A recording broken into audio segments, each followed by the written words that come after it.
Hello everyone, welcome along. So a few weeks back we put a video up saying if you had any questions, everyone's been kind enough to comment with their questions. We can't do all of them, but we've selected quite a few. Some were like duplicated and like quite similar, so we've gone through and we've picked out a good number anyway, so we're going to work through those now. So like say thank you everyone for getting involved with this. Jacob's kindly given up his Sunday afternoon to come and ask the questions, so should be far away. Jay, get the first one going. So he's got a list there. You like Terry Wogan? That's before your time though, isn't it? Yeah. We've got a mic as well, so we'll hold that there. Alright, so the first question is from Paul Jackson, and he says, "Hi Matty, you are bending over with heavy weights all the time. What do you do to avoid back problems?" So I think probably with this, because like I've been doing it for that long, my body's like conditioned to, to being in that kind of position day in, day out. Still, I mean, don't get me wrong, some days if I'm bent over all day, like laying a path, like on that coach house job he did, I remember there was a set path that went right down to the coach house at the bottom. Yeah. I remember that there was like probably like over 2 days, and the whole time was just bent down. Like I remember my back was burning, but it's never like caused me any like long-term issues. So I think it's just down to conditioning, and then through the years, not all the time, I've like been in the gym, so I know how to lift properly, and I think just strengthening it and keep using it. So yeah, no, I've had no issues with that. Yeah. Yeah.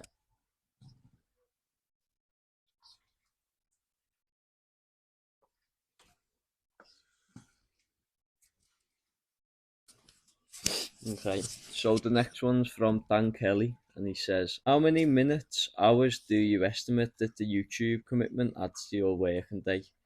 I'm talking about setting up the cameras, talking through the job, then editing and upload, then the whole shebang. Cheers, mate. Dan in West Derby." Right, so I'd probably say the actual filming side of it. So not the editing, the filming side of it in the day.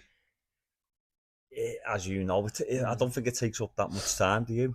No, not really, because it's in the background, isn't it? Yeah, a lot of the stuff we don't do that much talking, mainly because we're here to like show our work, not like listen to me rabbit on like I'm doing now. But it's more about showing the job. I don't really like talking on the camera that much, so we do like a little intro and that. So that sometimes that can take a bit of time if I like fluffing words and Yeah. But as regards to like filming, it's not. I'd say maybe on an average day, if we are filming, it might add 5-10 minutes onto it. If Yeah. do you know what I mean? Just setting the camera up. It's no more than that. So No. nothing really. But the editing side, that takes a long time. So Yeah. I'd say like on average for like a 45-minute video, it could take me like the equivalent of like two working days, so like 16 hours, something. The average working day, like 16 hours, Yeah. something like that for it. And but then other ones that are longer, or like they have more cutting, like the final one for the coach house project, there was so many little bits because I wanted to fit loads into like a small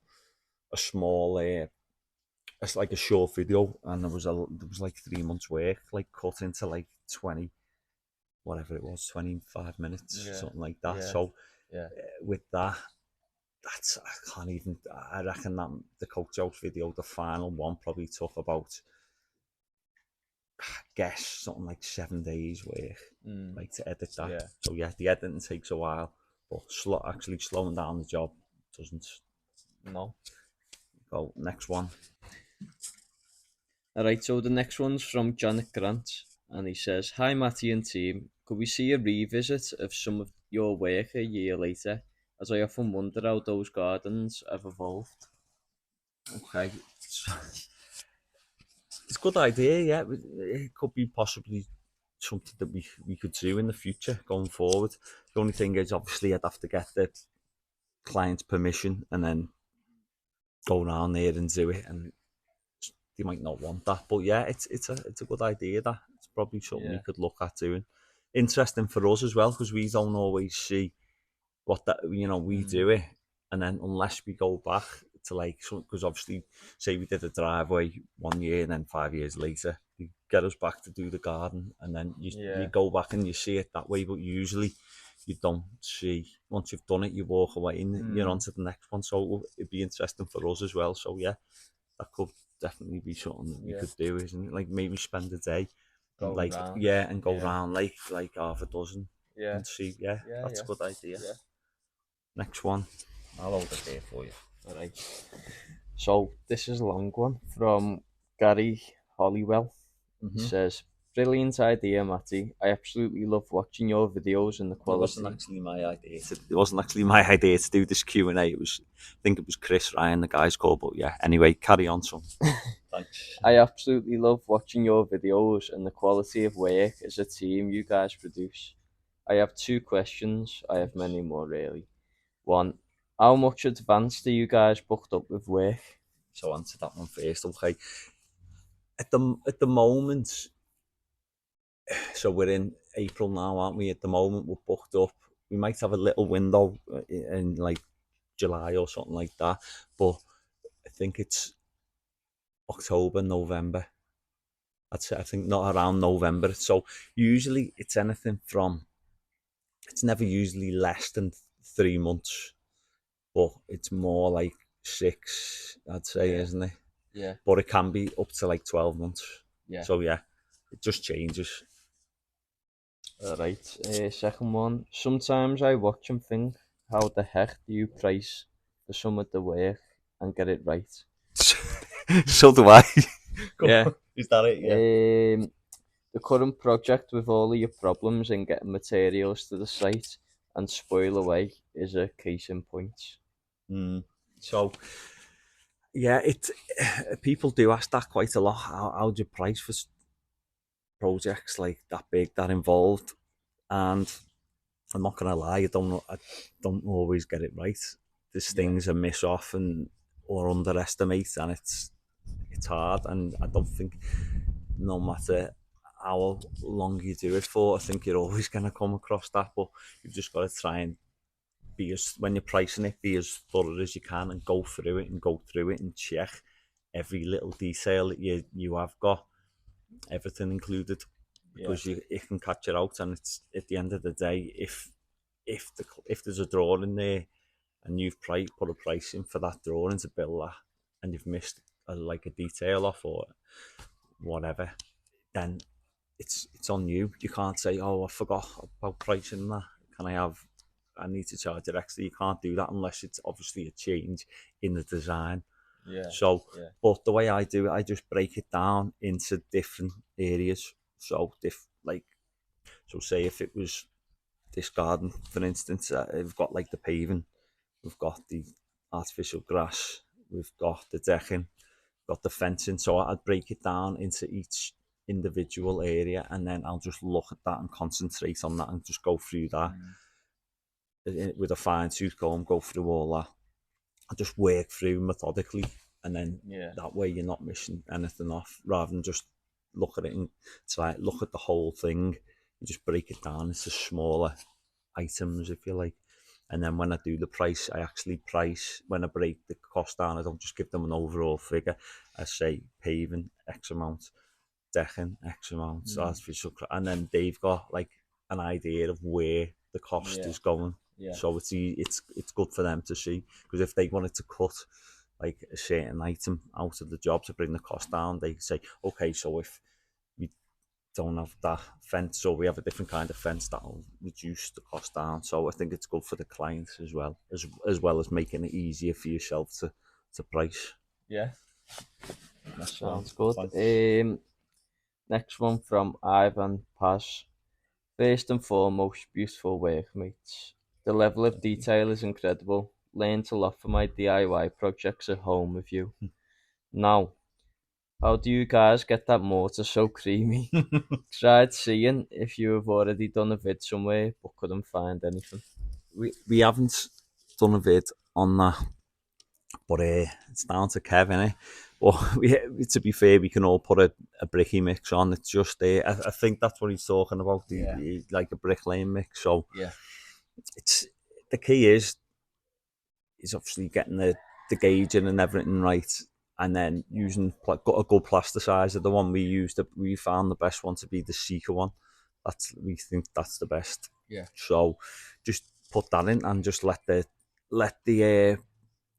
mix do the work. You got to leave it in there. Don't add too much water. So let the plasticizer do the work. If you add too much water, yeah, and just let it mix for say a couple of minutes. Yeah. It's just gonna come out soup, and when you like tip it out into the barrel, bang the barrel, all the water comes to the top, and it's no good. You need to let the plasticizer do the work, but equally don't leave it in there too long because you're putting too much air into it, and then it'll tear when you try and point it. So anyone who's experienced that, that's when you've left it in too long. So yeah, I think once all your stuff is in the mixer, leave it for about 8 to 10 minutes, no more than that, to let the plasticizer do the work, and then that's it. But yeah, we could do a video. I think Justin from Brickwright has done one on how to knock a mix up, because I think he used to be a bricklayer before he got more into landscaping. So yeah, he's done one. So yeah, you can check that out. And we can always put one on in the future if people are interested. Okay, mate, next one. Next one's from Master of Misk. Hey there, love your work and videos. Here's the biggest question we need to answer. Are you a Liverpool supporter or an Everton supporter? Do you know what? We must have had about half a dozen people asking that. And come on, it's only one team in Liverpool, isn't he? The Reds. So we're all Liverpool fans. Jacob, Kev, Craig, yeah, we're all Reds. Yeah. Next one's from Orion. He says, "Hi Matty, you're a perfectionist and it really shows in your work. I would love to see some photos of your gardening driveway at your home. Well, we're in the garden now. If you can produce amazing work like we all tune in to watch, your own gardening driveway must be amazing, unless you live in a flat. Keep up the good work, lads." Thanks very much, mate. Appreciate the kind words. So yeah, like Jake said, we're sitting in our garden now, and it hasn't always been like this. Did a big extension a couple of years back, and at the same time we did the garden. So yeah, this is it. We put a little reel up the other day about it, didn't we? On YouTube. So that's, you can see it. It's, there's a few clips there you can see. So yeah, it's not big, but we try to fit as much in as we could. Well, yeah, this is the garden. Very, very proud of it. I haven't always had a nice garden. Other houses have been, but we have now. So yeah, I'm grateful for what we've got. The driveway, yeah, we haven't done that yet. We've done like a planter in the front. I got that in to like mark the boundary at first. I've got like 3 olive trees in there, but the rest of the garden's just like needs to be done. It's tarmac, so that's going to be done this year, and I'm going to film that. Can't wait to do that. I've got something nice planned for that, using porphyry cubes in a bogan pattern, and yeah, it'd be really nice. So we'll film that, so you will see that later on in the year. Yeah. Go on, mate. Next one. Thank you. Next one's from Silas Hack, who does the video editing and music choice. I find the quality of the shots, the effort of viewpoints, and the music selection quite outstanding. I look forward to getting new videos more than any other channel I subscribe to. Such high quality content consistently is rare. Thank you to all the team, including those we don't see that allow you to do this. Yeah, thanks very much. And that's from Matty in Liverpool. No, it's give me a big head there. Yeah, thank you very much. I'm made up there. Getting feedback like that, it's boss to hear. So thank you very much. So I do it all, don't I? Really, you do a lot of the filming as well. When you're not being filmed, like if you see any, you like the moving shots. Jacob's he's good with the camera like that. So yeah, he does that, and then I edit it all and I put the music in as well. So I've got like this app where I pay a monthly fee, and then I just pick. I do spend a lot of time, don't I, selecting music, and sometimes I ask Jake as well what his thoughts are on them. But yeah, I spend a lot of time picking the right music to work, and I try to like make it work with what we're doing, and then finish it like say a certain point when the clip ends.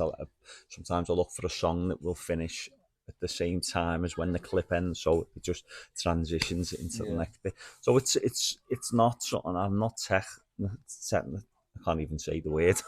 I'm not technically minded at all, or like, but I know how to use my phone, and that's what we film on. And yeah, I just spend a bit of time doing it. But it's something I've got into more since I've been doing the YouTube and that. I think I've got better like through practice and that.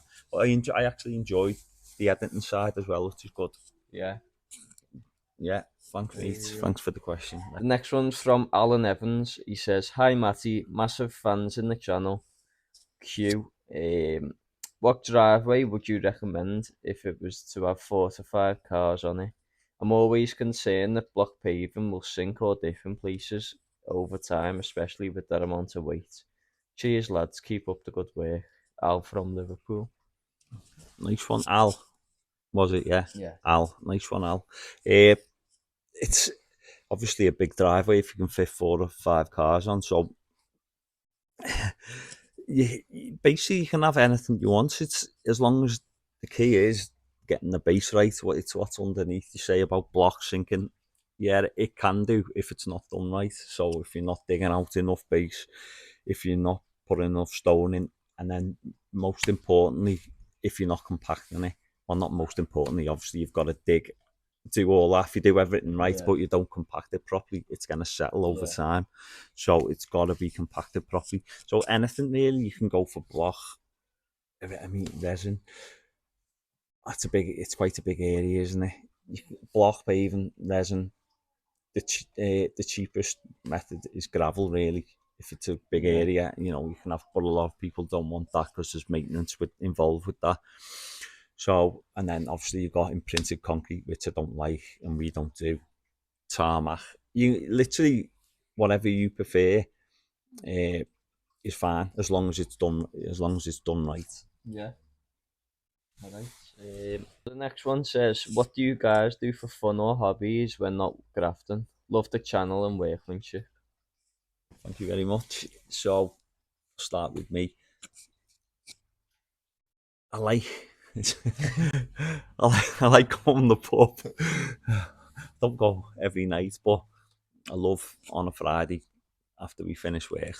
There's nothing better than going for a pint after work. So, but it's not just about like having a bevy. I love old pubs and that. So it's like, say if we go away for the weekend with my wife and family, I'll go on Google and I'll track down like the most obscure or like random kind of like backstreet pubs, and my wife's like, "Where are you taking me now?" But I love going in that, a proper traditional boozers. So I've got a big interest in pubs.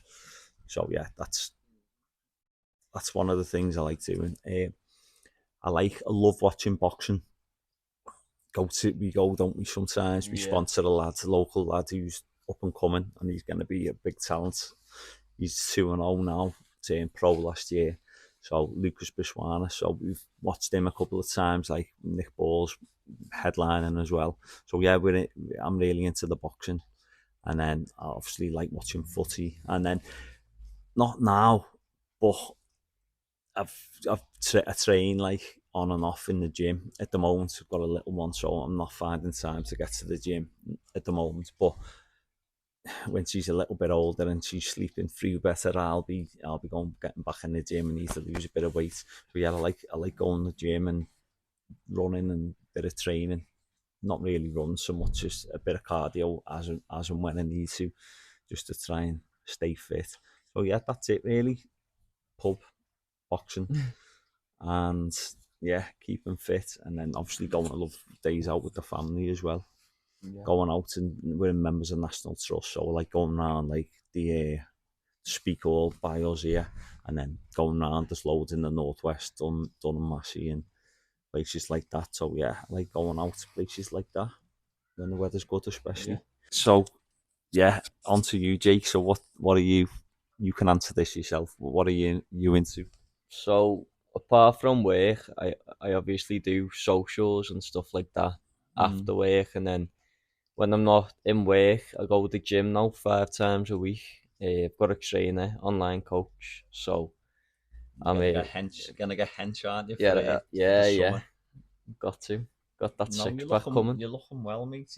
You are like dedicated to it, so it's good to see. Yeah. Just, So yeah, that's it's a good it. way to be. And then go out sometimes on the weekend, Yeah. but With your mates. not too crazy. Yeah.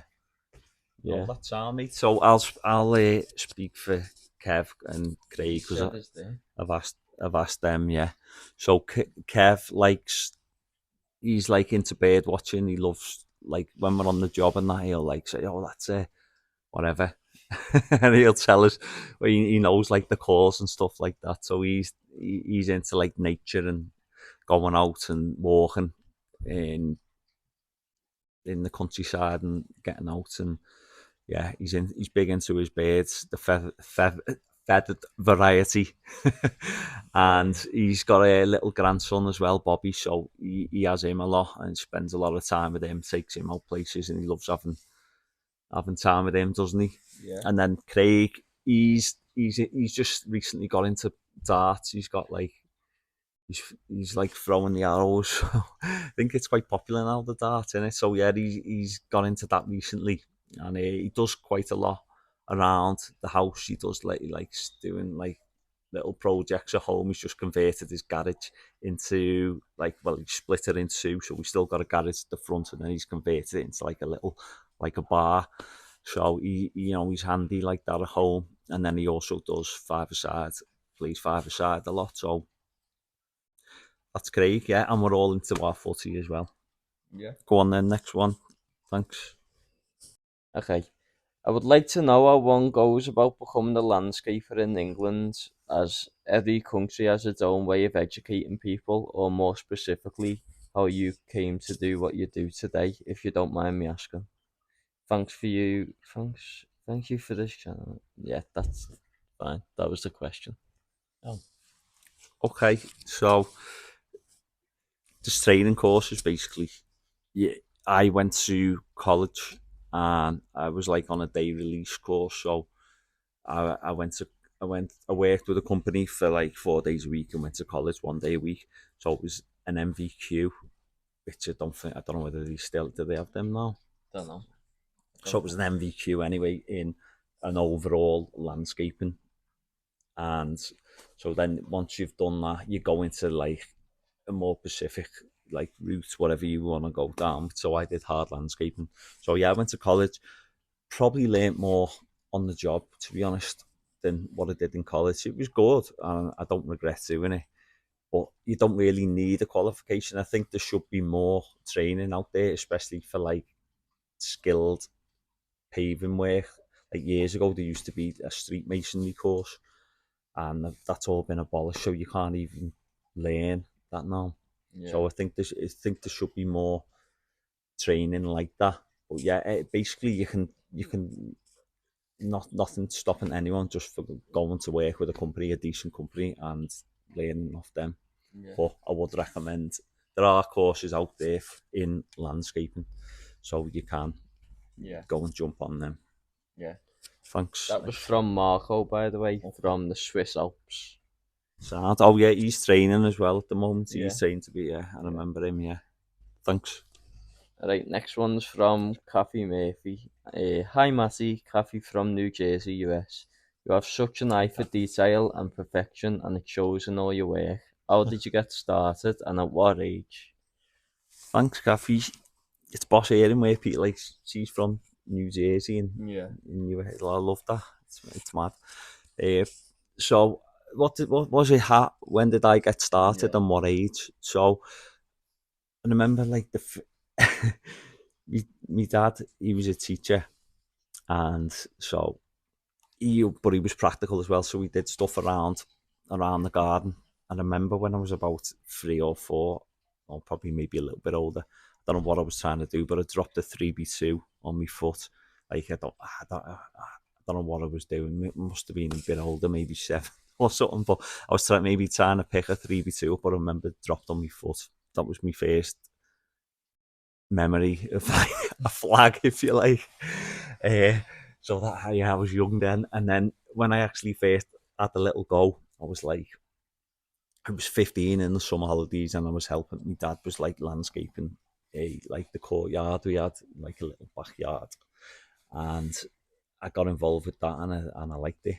And then we had a caravan in Wales as well. So when we went up there was like a shed base my dad did, and then there was a couple of 3x2 flags outside, and my mum actually got footage of that, like me laying my first flag, which is boss. So I was like 15 then. I was still in school in the summer holidays, but that kind of gave me like a little taste for what I wanted to do, and I knew that that's what I wanted to do. So after that, then I got a job. I left school, and I was on a building construction course, but it was all building. There wasn't anything I could see around me that was for landscaping. I had to travel out for that, but that was later on. So I started on this course, and it was all theory. There was no practical involved, and so after like 6 months, I just sacked it off, and then I just got a job with a gardener. So I was going out cutting grass and doing hedges, but I wanted to do more than that. So I that's when I got on this. I found out about this course, and I got on the course, and I got with a company that did like proper landscaping. So it did. I was with him for like 7 years, and I learnt a lot of him. He's a great guy. He's still going now. He's like, he must be in his 80s, but he's still going now. But yeah, that's how basically how I got started. Yeah, thanks. Next one's from Big. No, that's just a random name. Right. Hi Matt, followed you for a while now and seen some spectacular jobs. For me, this is my question for you and the team. What are your top 3 most favourite jobs you have done? Why are they your favourite jobs? And which of the top 3 were your most challenging? Love the range of work you do. Thanks, Ian from Fife, Scotland. Fife, I think it is. So yeah, you can help me with this. So I think it's got to be number one. What's number one? Coach house. Yeah, it's got to be, hasn't it? The Coach House project. So anyone that follows the channel will know what that is. That job, it went on for like 3 months, and it's got everything in it. And I don't know whether we'd ever do one as big as that. I'd like to think we would, but jobs like that don't come around all the time, do they? Yeah. So definitely that one. Another one for me that I really enjoyed was the lift and relay on the Yorkstone. Again, that's on YouTube. Oh yeah. Yeah, the driveway. So there was a driveway with all Yorkstone, but it'd been laid. It's like proper old, not new stuff, proper reclaimed. So it'd been laid somewhere else, probably in the docks or something, years ago, and it'd been laid on this drive, but it wasn't done very well. So we had to lift it. It was one of your first jobs, that? When I look back on the video, you look dead like 17. you look young. You look young on that, like. So we lifted it all, and then we dug it out, changed the layout as well, and then put the same stone back down and incorporated a few features. And yeah, that I really enjoyed that one. And then probably for me, the other one that sticks out, this was before we were on YouTube. It was a garden I designed, and it had like an outdoor area, a bit like this under shelter. You know, the one with the hot tub in it and the water feature at the bottom of the garden. Oh yeah. Yeah. Yeah. So that one, I'll put a picture of that on while watching this in the corner or something. So yeah, that was a total transformation from start to finish. It was literally a blank canvas, and we just went in there and took everything out and redesigned it and built it. And it was boss. Had hot tub, water feature, well, a couple of water features like a fire table, something similar to that, and huge lawn in the middle, loads of nice planting as well. So we did everything on that. That was, I think, those three are my favourites. Yeah. Sounds. And the most he said the most challenging. Yeah. That was definitely the coachhouse one. Oh yeah, when we started. Yeah, mate. Yeah, it was just there was other builders there at the time, and they were like we were working around them. They had loads of stuff like everywhere, so we were like we were constantly moving stuff around. It would have been better if you would have had like a clear run, but so it was working around their stuff, which was hard. And then obviously the job itself, there was so many different elements to like take into account with like the level changes and that round the back. That was quite tricky. There was just a lot in it, and it was the scale of it as well. It was, when we started, it was in like it was January, so the weather was cruel, wasn't it? It was like snowing and icy, and then so yeah, it was challenging conditions and a challenging job as well. But we got it done, didn't we, mate? Of course, always. Always, lad. Next one. I'm Matty. I am thinking about some videos, more time lapses. Just a question on the camera setup you use and editing software. Thanks. Okay, dead simple. iPhone, what is it, 15? Yeah. And I just got an editing app, Video Leap. That's it. I'm no good with anything technical, like I said, but I know to use my phone, and it's with me all the time. So yeah, I keep it simple. Yeah. That's it. Alright, so the next one. What aspect of your work gives you the most enjoyment or the best? Just, I'd say it's laying paving and the old stuff, like the reclaimed materials. I love like working with stuff that's already been laid by pavers years ago, and it's got the character from time that only time and like wear will create, like all the marks on it. And it's just, I feel like honoured to be given the chance to work with that material and bring it back to life and work with it. So yeah, I'd say old reclaimed stone paving. Yeah. The next one's from Rossi Singer. This is a good one, Matty. A question from myself and Mumsy. If you hadn't have been the legend of a landscaper that you are, what other career path would you have taken or been interested in? Okay, thanks Tamara. She always comments on our videos, so yeah, thank you. She's dead supportive. So the obvious thing I'd say, but it's too similar to what I do now. Be like a stonemason, I think, but that's too similar. So if it was totally different, like a different trade or different profession, should I say, I'd be a postman. Yeah, I'd be a postman because the reasons behind it are you're up early, you finish early, because I'd rather be up early and get the job done. Like the worst thing I think would be something like working evenings, like in a bar or restaurant. That's not for me. So I like the way that you're up early. I like the fact that you're outside, and then you you you're just meeting people in the street, and you get to know you around and stuff. I reckon that'd be a nice job. That wouldn't be too stressful. So yeah, I think I'd be a postie. Long distance slurry drive. Alright, so next one. Hi Matty, Kev, Craig and Jacob. I love watching your YouTube channel and think that your projects look amazing. My questions are, how did you all meet and get together, and who chooses the music for the vids? You've answered that one. Yeah. Keep up the great work. Ian Tabsy from Leicestershire. Yeah, so thanks for the question. So how did I meet you? So obviously Jacob's my son, and he came on board after he left school. Be there was it? And so yeah, he's joined us, and then Craig's been with me the longest. So I had to go and pick a table up from Home and Bargain, and he worked there.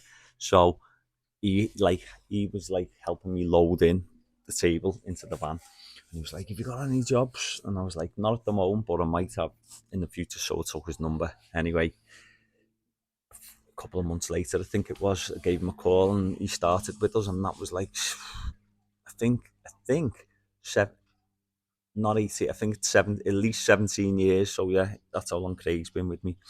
And then Kev, we needed someone else to join us, so put an advert just in like Indeed, and he came along and we gave him a trial and that, and he was boss, and so we kept him on. And that was, I don't know how long it was. It's around 6 years, something like that, maybe more, 6 or 7 years, yeah. So yeah, that's it. Thank you. Next one. Okay, go on. Hi Matty, what do you watch on YouTube that inspires you and why? That's a good question. I don't get that much time, to be honest, to watch YouTube, because I'm either working or I'm editing myself, so I don't get that much time to watch. But when I do watch it, I like watching a couple of other landscapers. So there's Justin from Brickwright and Scott from Tidy Bricks, and Scott actually got me into doing YouTube, so thanks to him. And yeah, so I like watching them too. And then apart from landscaping, like something totally different. Well, actually, no. While we're on that subject, I like watching the foreigners, like the Italians, and that doing laying the stone paving.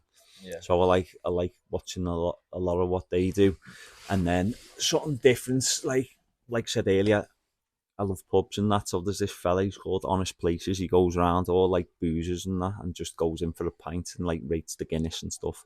So he goes around all like the kind of boozers that I like, the backstreet ones. So I like watching him. He's boss. Honest Places, Danny, and then I watch Billy Moore sometimes as well. And yeah, that's it really. Yeah, thanks. Alright, next one. Hi guys, John and my lad here from Dudley, West Midlands. Absolutely love watching your videos.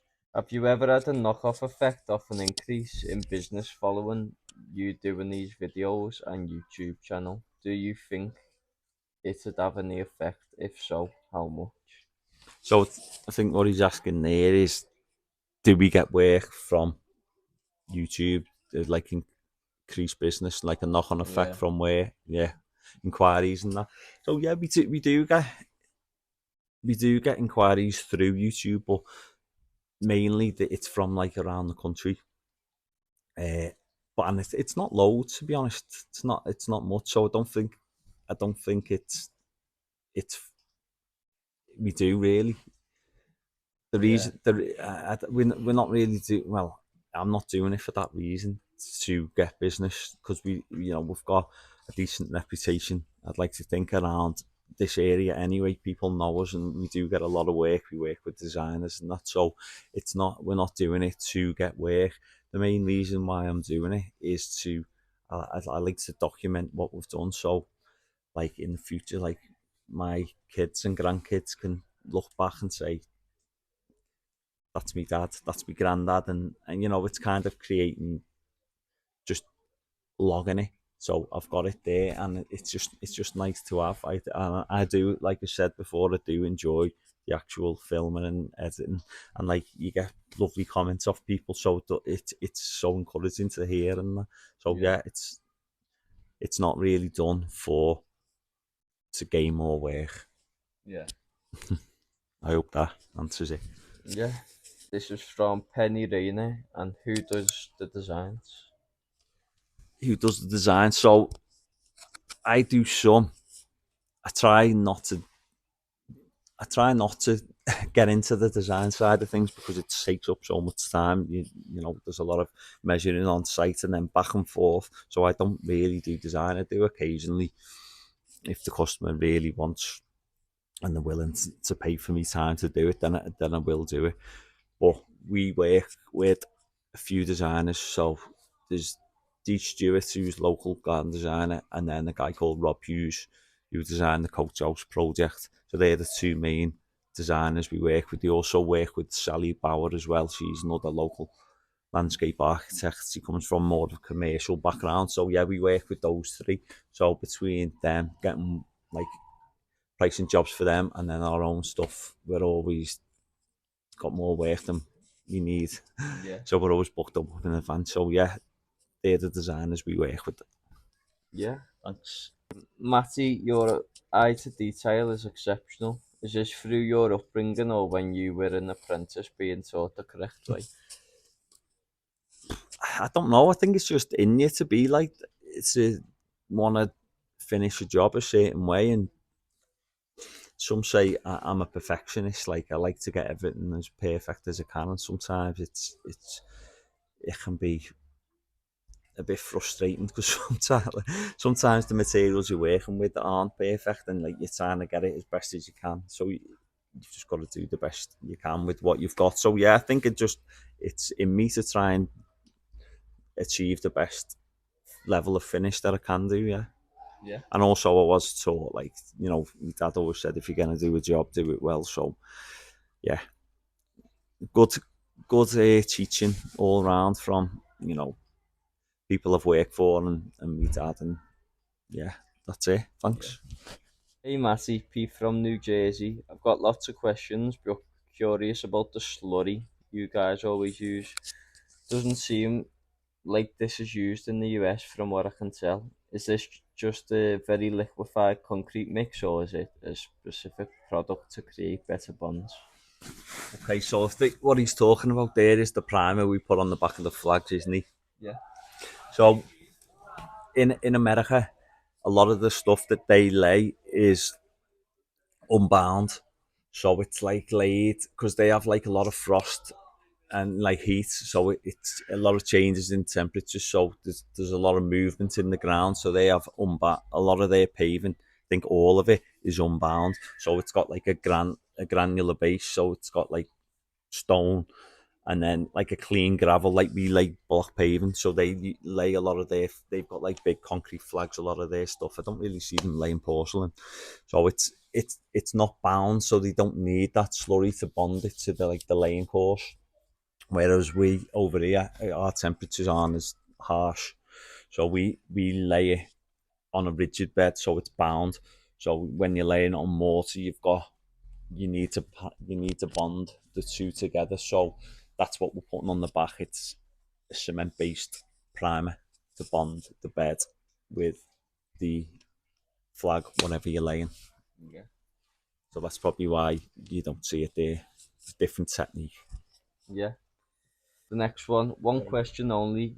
Right, priority is top of the list. What brand of tea bag? God's own. Tea bags, Yorkshire tea for me. That's what we've got in the house. And then I don't mind PG tips, but yeah, Yorkshire for me. What do you like? PG tips. PG, yeah, it's decent. Okay. Yeah. Next one. Hi Matty, Jack from Nottinghamshire. What do you think is the best jointing material? Flow point, sand, and cement, or resin? Without a shadow of a doubt, flow points. Literally everything. It just there's more colours now. There's more finishes and everything. Like a few years back, there was only a couple of colours and textures. Now there's different. You get like a finer one for porcelain and different colours as well. Now the limestone one was really nice, isn't it? We used that the day before yesterday, and the finish is really good. And what I like about it over anything else is, as the name suggests, flow point. It flows into every void. So every joint is filled, and then it also creeps into any voids in around your joints at the bottom. Yeah. So yeah, it's good gear. Yeah. Good stuff. Yeah, it is. The next one is Kev part man, part machine? Is Craig really Mascherano's half brother? And will you be touring other cities of your favourite YouTube subscribers? And who's the most likely to win this year's Premier League? Well, let's start with that. The last question here. Obviously, Liverpool. Yeah, could even happen today, couldn't it? If Arsenal get beat, but yeah, and we win. So yeah, is Kev what? Part machine. Part man, part machine. Kev's boss. He's no spring chicken, but he keeps grafting. He's a vital part of the team. Yeah, he is part machine. Yeah, and there's Craig Mascherano's brother. Yeah. This is Chris, isn't it? He always comes up with Craig. Call it Craig Mascherano for some reason. For anyone who doesn't know who Mascherano is, he's an ex-Liverpool midfielder. I think he's the Argentinian. Yeah, he was, wasn't he? Well, he is. Yeah. So yeah, go on, next one, mate. Okay, the next one from Peter from S Yorks. What is the product code that I've seen you lay pre-block paving that is coarser than grit sand? Looks like fine horticultural grit to me. Is this what it is? If so, and what criteria determines grit sand or that product? Okay, so he's talking about the 2 to 6 milli.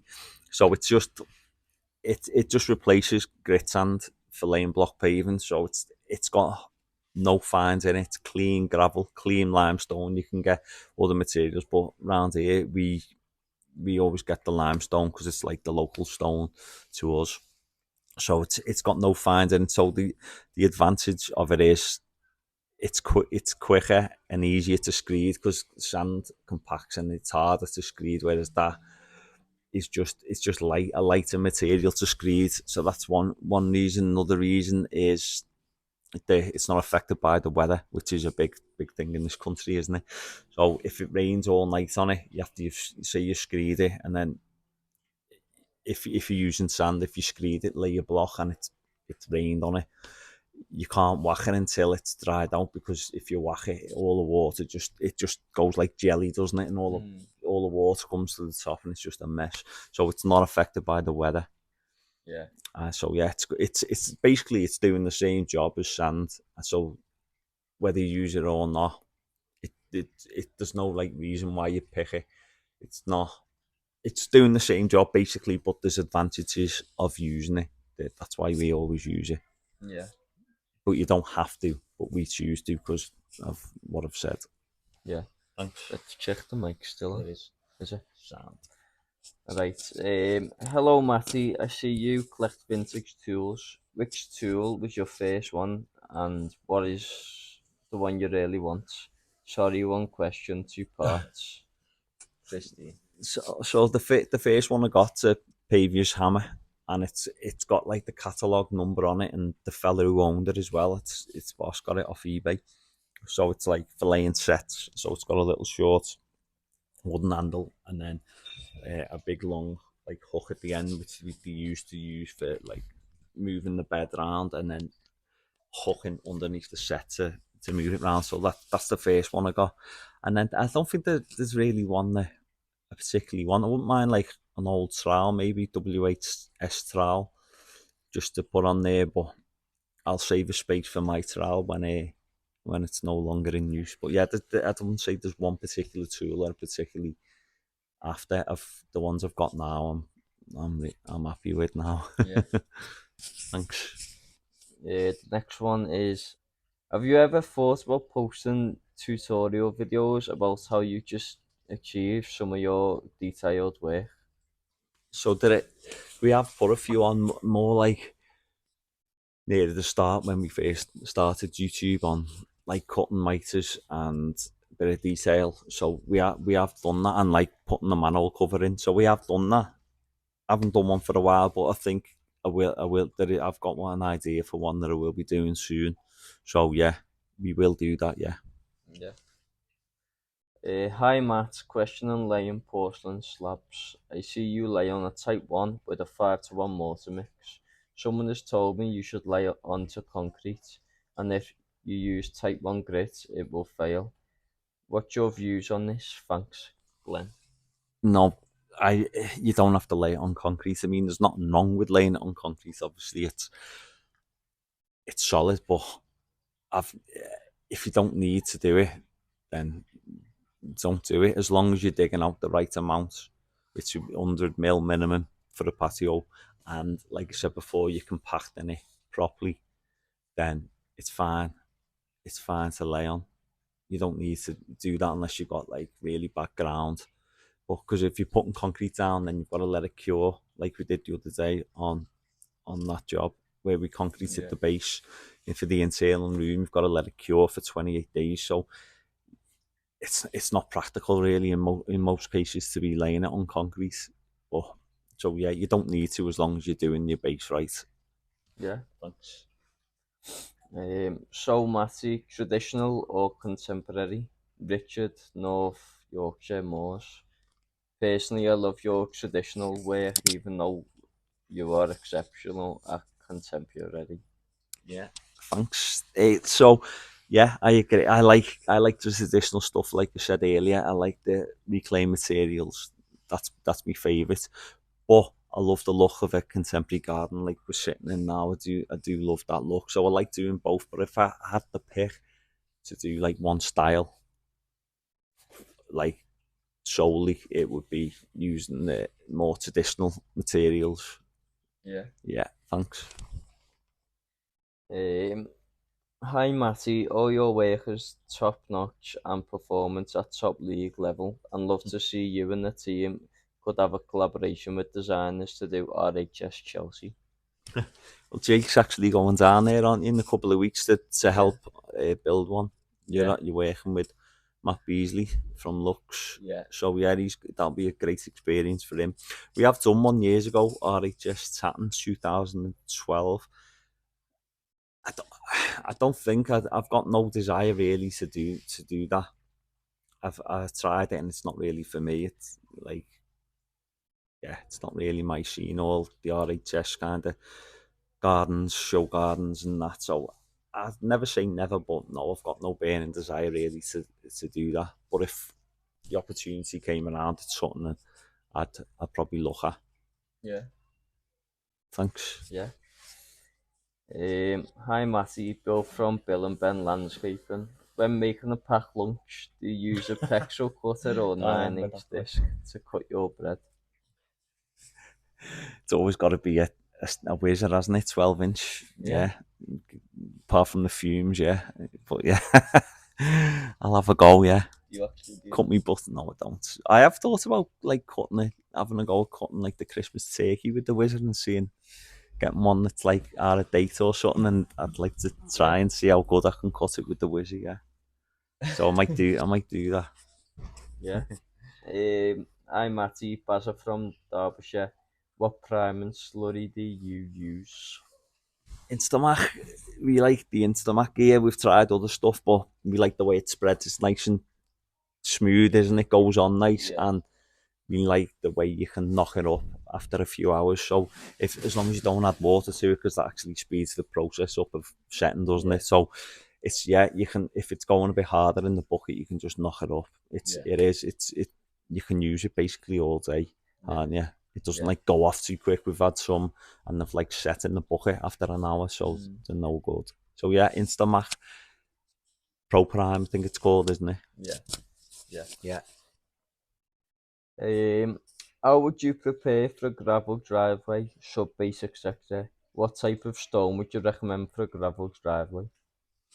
So for a gravel drive, you want 150 mil of stone, put your terram down, and then compact it properly. And then basically any gravel, I wouldn't recommend slate because it can like break down, with your car wheels going on it and that. So that can like break down into small pieces.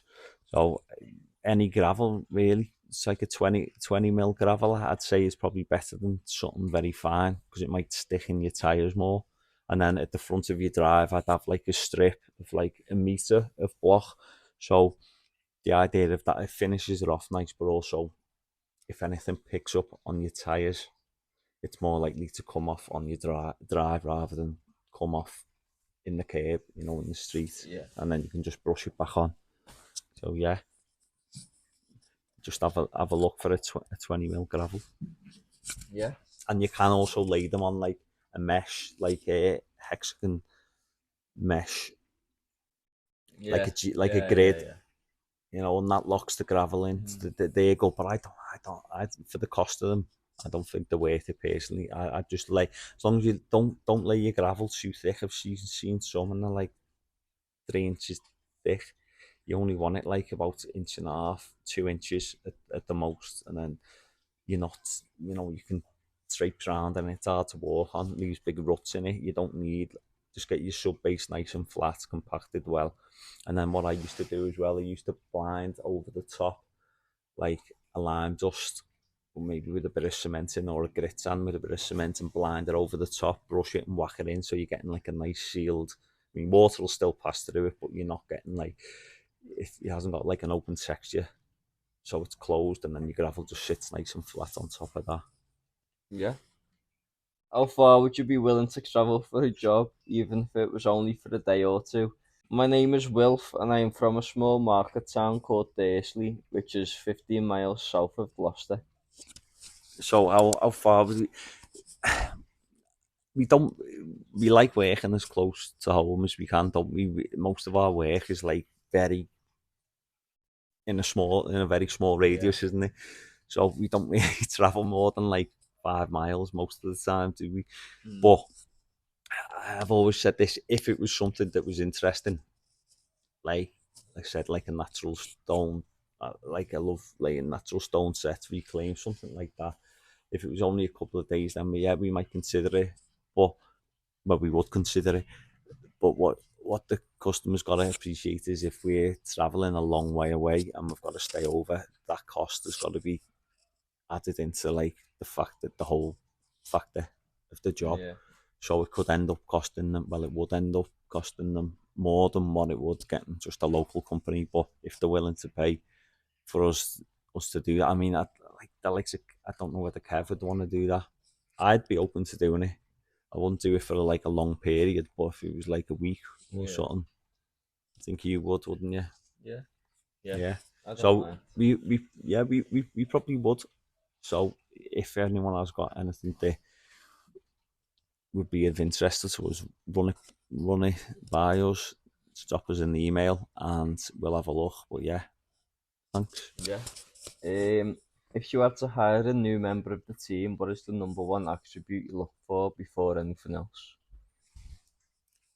Just being part of a team, willing to like get stuck in, like with the boys, and being able to work in all weather. So just hard working, and willing to learn, and then other things as well that you've got to be good at making tea. And luckily most of our customers make us cups of tea, so it's hard. We don't really mess around making our own drinks if we get one boss, but if we don't, we just crack on.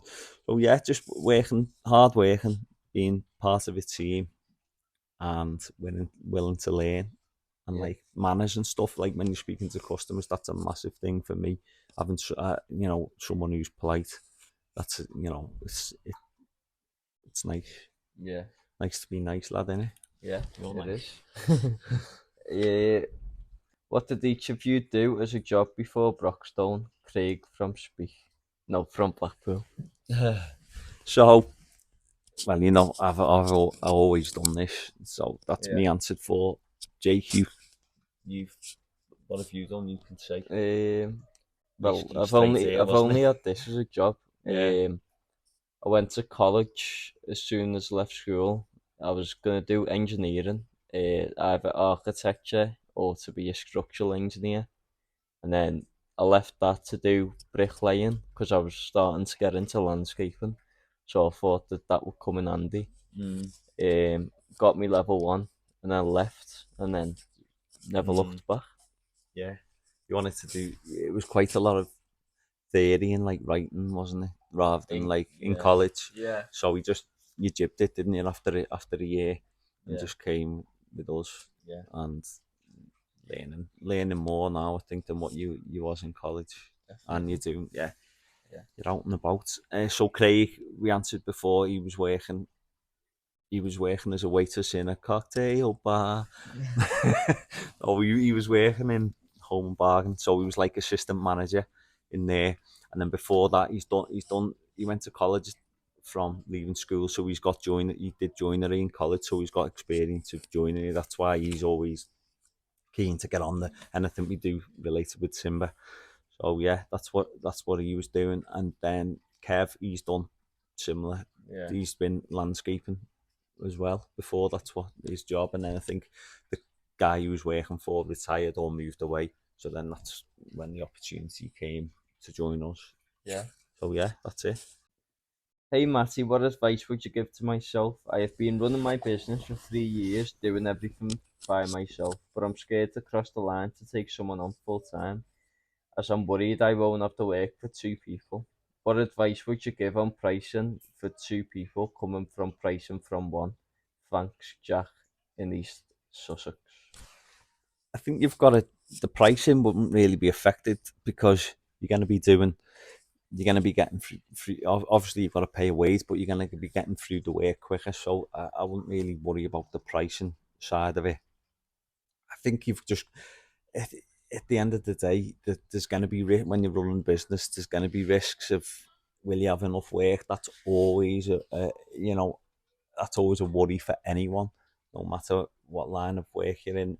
If you're relying on customers coming to you asking you to do jobs, that's that's always going to be over your head. We've got work on now for like 8 months or whatever, but you don't know what's going to happen after that. So that is always a worry. So I think you've just got to bite the bullet and do it, unless you just want to stay on your own. I wouldn't advise going big quickly, but yeah, if you've been doing it for a few years, I'd say definitely get as much work in as you can, and then take the leap and take someone on, or maybe always do it. You can always do it on, like, say, a 6 month or 3 month contract, and just work it like that, and then you're not committed then, and be honest with the person as well that it is just a temporary thing to see how it goes, and then take it from there. But yeah, I would recommend it.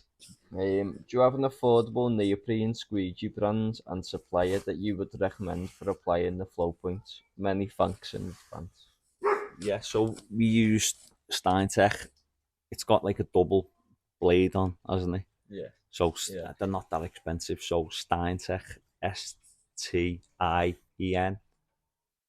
I think. No, it's not. That's not right. That's not. That's not it. I can write it, but I can't say it. We'll put a link, won't we, in the description? Steintech, anyway. Yeah. Steintech. Next one. Would you fancy your chances of bagging goals for Britain if there was a World Still Championship? Yeah, I'll give it a go. Like, yeah, I do like me wizard. Yeah, got a tattoo of one there, haven't I? Yeah, so yeah, it's a big part of the work we do. Yeah, I use it for most anything where I can get it in, rather than a grinder, because it's quicker. So yeah, I'd have a go. This one's kind of for Kev, but will the special K mix ever be revealed? Well, I think Kev's already answered that, hasn't he? Has, yeah. So he said he's gonna. What did he say? He's gonna take it to the grave with him. So no, the special K is staying with Kev.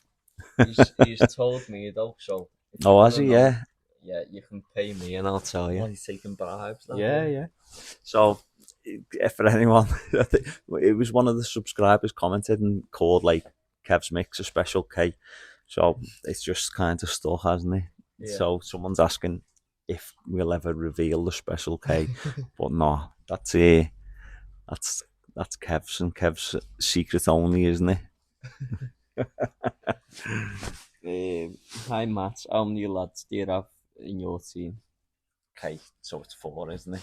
Yeah. 4 of us, but we do bring in other people. So we bring in bricklayers. We've had Ash Mahoney from Birmingham. He's come up in, was it last year? Wasn't it? Back end of last. He's been up a few times, but he's jumped on a wall with us. And then we have, if it's a lot of machine work, we'll have machine driver come in Yeah. and drive the data. He brings his machine.